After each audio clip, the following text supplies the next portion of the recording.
Hello friends, welcome to Sushma சமையல். இப்போ ஒரு மிக்ஸி ஜார் எடுத்துகிட்டு அரை கப் அளவுக்கு தேங்காய் துருவல், 1 இன்ச் அளவுக்கு இஞ்சி, 4 பூண்டு பல், 1/4 டீஸ்பூன் சோம்பு இதை சேர்த்து கரகரப்பாக அரைச்சி எடுத்துக்கோங்க. இப்போ ஒரு குக்கரில் 50 கிராம் அளவுக்கு கடலப்பருப்பை 1 மணி நேரம் ஊற வச்சு சேர்த்துக்கோங்க. கூடவே 2 டேபிள் ஸ்பூன் அளவுக்கு துவரம் பருப்பு, 2 டேபிள் ஸ்பூன் அளவுக்கு பாசிப்பருப்பு, இது ரெண்டையும் 1 ஹவர் ஊற வச்சு சேர்த்துக்கோங்க.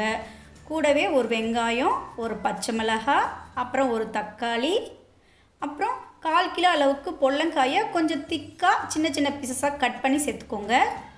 இப்போ இது கூட 1/4 டீஸ்பூன் மஞ்சள் தூள், 1/4 டீஸ்பூன் மிளகாய் தூள், அப்புறம் 1/4 டீஸ்பூன் மல்லித்தூள், கூடவே 1/4 டீஸ்பூன் சாம்பார் தூள், 1/4 டீஸ்பூன் குழம்பு மிளகாய் தூள், தேவையான அளவுக்கு உப்பு சேர்த்துக்கோங்க. இப்போது இது கூட 1 டேபிள் ஸ்பூன் அளவுக்கு கல்லெண்ணெய் சேர்த்துக்கோங்க. கூடவே அரை கப் அளவுக்கு தண்ணியும் சேர்த்து நல்லா மிக்ஸ் பண்ணிக்கோங்க. இப்போ இதை மூடி போட்டு 2 விசில் வேக விட்டுக்கலாம். இப்போ புடலங்காய் 3/4 பதம் வெந்துருச்சு. இப்போ ஸ்டவ்வை ஆன் பண்ணிக்கோங்க.